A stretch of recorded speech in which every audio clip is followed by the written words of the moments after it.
Not gonna take any risks here. Exactly, that's why. Taking it easy without the traffic.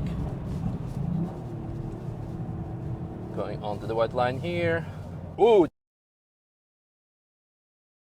You know what? I think this is the ultimate new iPhone, but then new track car feeling peeling. Let's take this off. Yes. All right. Good morning, comrades. Welcome back to the channel. Welcome back at the Nürburgring, and welcome back to the Yaris. And unlike previous videos where I was saying, oh my god, it's such an amazing car, it's so great, but whining that, oh, but the track is closed because it's frosty, because it's snow. Today, the track is open. We're actually going to the track to find out if it is actually a great car. I'm sure it is going to be, but quick disclaimer about a couple of things. I haven't driven the track for almost a month now. This means I'm going to take it easy. Track conditions are tricky. It is currently 6 degrees outside, and actually a lot lower probably, and some parts of the track will be even lower, so not ideal grip. It's also very wet. It is drying up in some cases, but in some parts of the track, but I'll be still taking the wet line.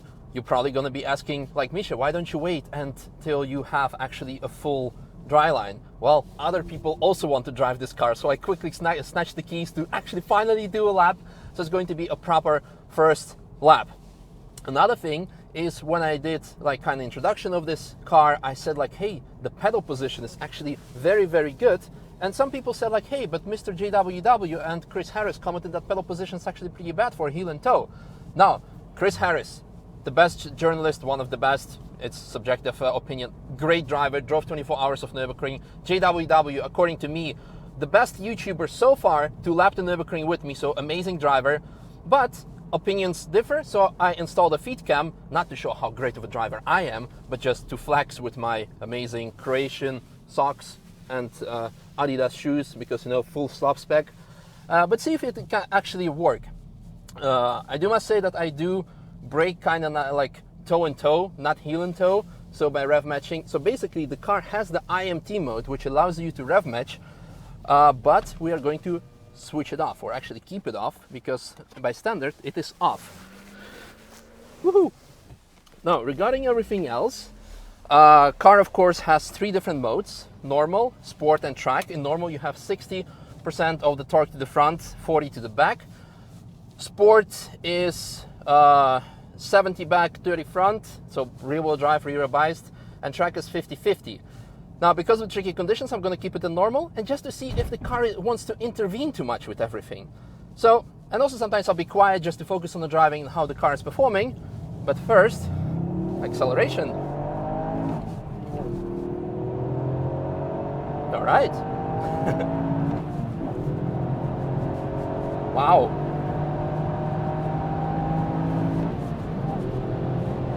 Wow.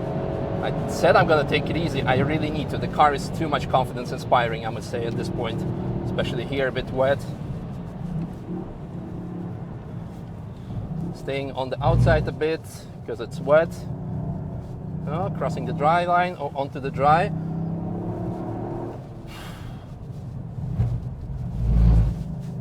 Yep. Impressive. Very impressive.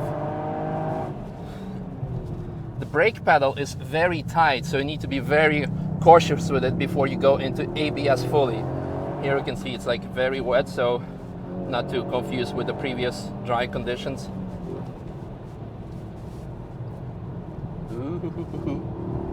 And off we go. Taking it easy without the traffic. Going onto the white line here. Hate this corner. Ooh, that's why I hate this corner, because on the right it's fully wet, and that car almost ended up in my front side. So always be easy. You take the outside line for the wet line, and then you can go early on the gas. Off we go. Staying a bit on the right here for the wet line braking outside. But so far, my god, crossing over early on the gas, flat.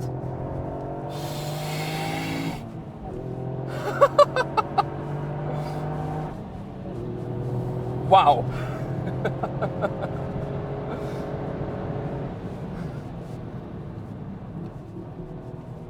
Bit of the outside here.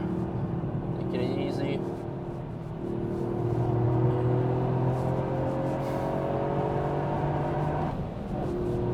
That's an impressed face right there.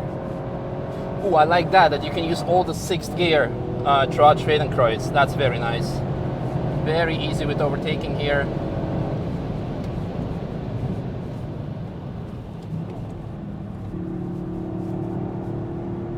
Very nice. Very, very nice.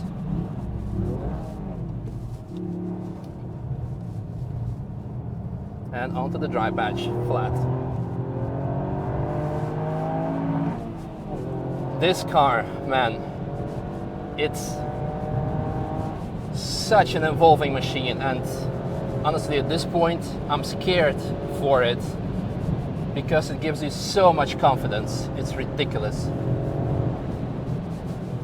You can easily exit foxhole and know what's here. Dry, fine, but that was a fail. That was a proper fail.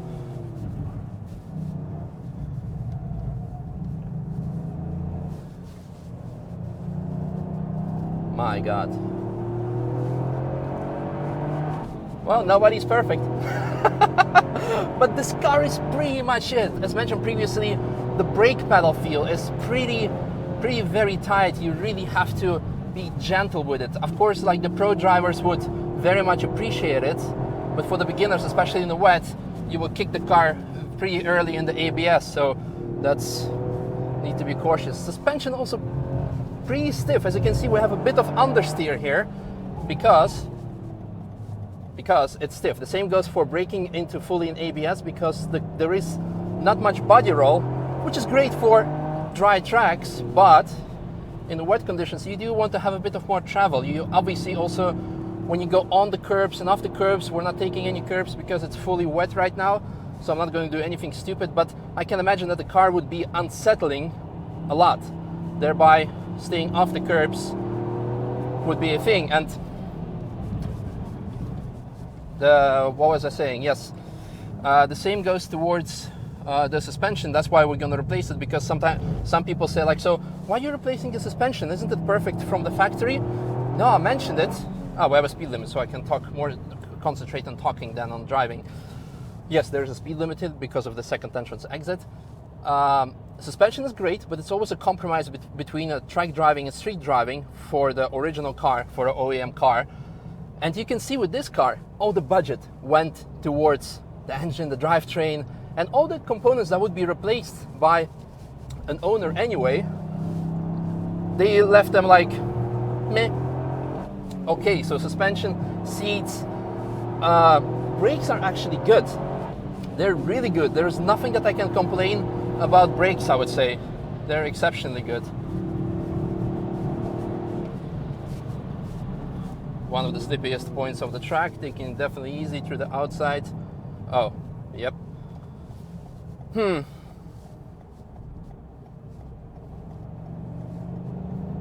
It is indeed the slippiest section of the track. Good, continuing on from Bergweg to Kesselchen and Klosetal. Still wet and damp here. Understeering if you're going too much on the gas, but too much confidence here. Definitely going slow down. Take the outside. My tip for you is take always the outside here, because you can see that the track is divided in left and right part. For some reason, the right part of the tarmac of the track has been replaced, whereas the left part still stayed old. So left side is very slippery, it's old, so in the wet it's really bad and dangerous and difficult. So also a bit of outside here, gently on the throttle. That's such a great car. Staying left where it's dry, usually pre-winter, because today is 13th of December. Pre-winter you have 3 there, which would allow you to actually have actual dry patch because the tree covers the track. But now, oh my God, what is this even? Is it the garbage run? But now trees have no leaves, just like this one over here, and it's not too great. But thumbs up to Martin. Where's Martin? Oh, there he is. Overly excited face, but had to do it for the thumbnail. I hope he had it. Approaching hole 8. Ah, man. Such a great car, so rewarding. Staying on the outside still here.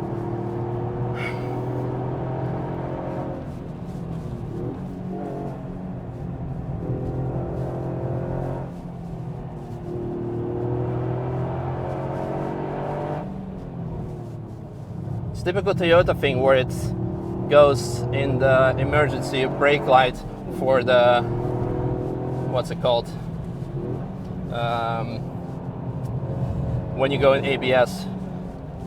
Definitely not doing a Whipperman challenge today, fully wet here, not too full, but definitely not want to unsettle the car. There's another life hack. You can see on the left side, there is a graffiti, and this indicates that cars on dry don't drive over it. This means there is no rubber there. This is a life hack that I actually learned from Robert. So when you see graffiti, you're like, aha, so that should be not slippery there on the wet line. So that's nice.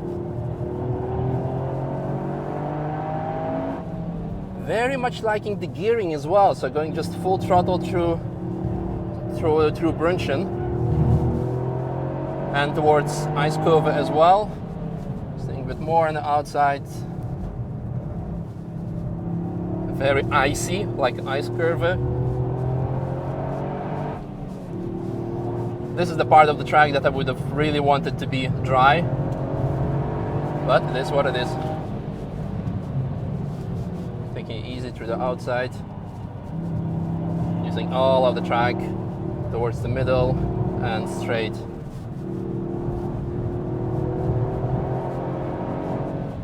Not gonna take any risks here. Exactly, that's why. In dry, that's going to be such a dream to drive. Very slippy. I'm not even gonna upshift because not necessary. Honestly.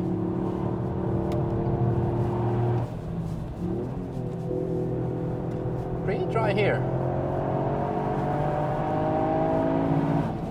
Almost perfect. You could probably upshift here towards, what's this? Oh my god, the lane assist. Are you kidding me? Oh well.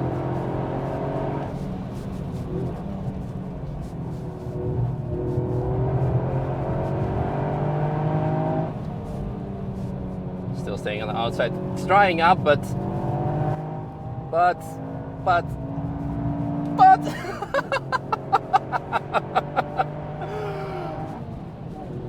oh my god, that was worth it. And thank God to the weather gods or whoever is up there, or for allowing us on the very last day that the track would be open this year to have so much fun. And honestly, these conditions are the shittiest conditions you could have, because it's dry and wet combined, and you go on the dry patch, you're like, oh yeah, I have grip, and you end up on the wet, and you're like, oh, you end up in the barrier because you were used to the dry part, or you're driving wet slow, and then there is dry, and you're like, oh yeah, now it's boring. So it's always a mind game, I always say that, but this is the only case that I would say this was great, that we had mixed conditions, because we could exactly see how the car would perform. And I must say, it was, from me, a very good choice to go the standard mode, means 60-40, because the car would understeer if you would go too much on the gas, so there would be like no oversteer, which you definitely do not want with the if you apply too much throttle in the corners, out of the corners. So you want to have, you want to be safe, simple as that. So that's a very, very good setup.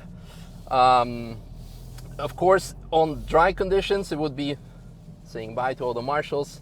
In dry conditions, that's a different story. You'd probably definitely want whatever you want, sport for 70 at the back, 30 front, or 50-50.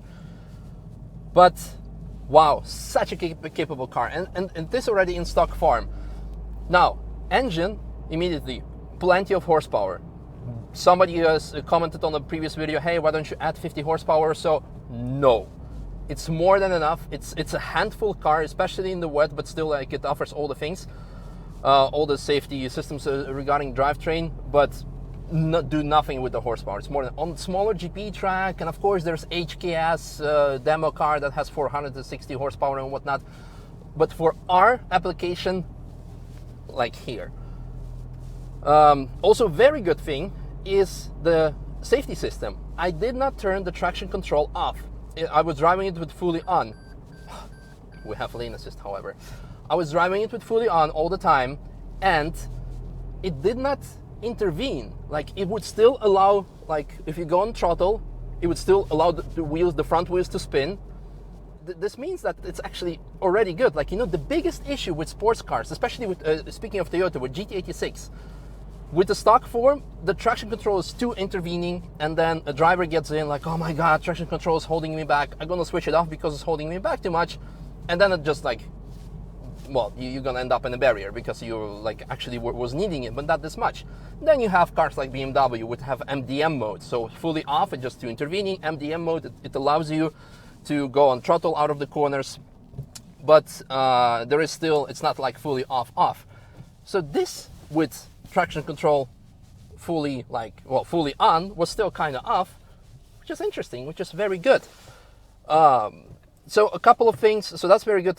Things, is there anything I don't like? Well, I mentioned earlier the mirrors, the position of the mirror, so to say. So although the position for the feed cam and the speedometer are actually pretty convenient, over here you have this display and mirror is pretty low, so it's kind of difficult to put something. Okay, facing the front, that's okay, but facing towards you, it's difficult to put something here without putting it in your driver's field of view, or yeah, having the mirror and the screen between. Also, the couple of drivers that had this car already, that drove it on the track, just said that it's kind of like, yeah, it's low, and also the seat is high. So everything combined, it's not the best driver's position, but hopefully you can solve it with the bucket seat. But then again, you have also still the issue of here. But anyway, regarding driving seats, there's enough support from the bolsters for the side support. The next driver is already waiting for me, so I need to finish up my video quickly. Seats are actually pretty okay, except for the height. You cannot drive with the helmet, so that's a bad thing. Gearbox perfect, especially as you could have seen that you use actually all of the gears. You use the 6 gear at Schwedenkreuz. You don't have to upshift on Brünchen towards Eiskurve. Almost don't have to upshift towards mini carousel, so it's actually very good. If you're gonna modify the car, probably you're gonna run into the issues because then you'll become faster. You need to upshift and then immediately downshift on the braking. On pedals, I mean, I had like a small whoopsie. I didn't manage to put it in the gear because I was so excited coming out of the foxhole. But again, as mentioned, nobody's perfect. But as you can see, you can heel and toe. And important question was asked by a friend of mine from the early Subaru days, is like, what's up with left foot braking? There you go. You can go fully left foot braking, and the big issue with sometimes with the cars, when you go left foot brake, well, brake and accelerator at the same time, whether you do heel and toe or just braking and accelerator at the same time, it cuts the throttle because it thinks you're panicking, that you gave your car to your grandma or to your mother, and she's like, oh, press things at the same time, and then you have an issue. In this case, you can just trail braking and do all kinds of things. Again, this was my first lap. Not want to do anything crazy, but wow, this is an amazing way to finish the year. Definitely. There's going to be another last lap of the year probably video, but this was a highlight. Okay, that's it, guys. I'm impressed. I'm even more sad. The upcoming videos I will be whining like, oh my God, the track is not open till March because I want to drive this car so much again. Hope you guys enjoyed. Looking forward to see you in the upcoming video. We're probably going to do some track days maybe in Zolder or something, but I think they also don't have them anymore. Anyway, thanks for watching. We got rewarded. All the patience was there. It was awesome. Hope you enjoyed. I hope all the cameras were running. And for my Balkan friends, I hope you liked the socks that Marta gave me as a Christmas present last year when I joined Rimac. See you. Bye-bye.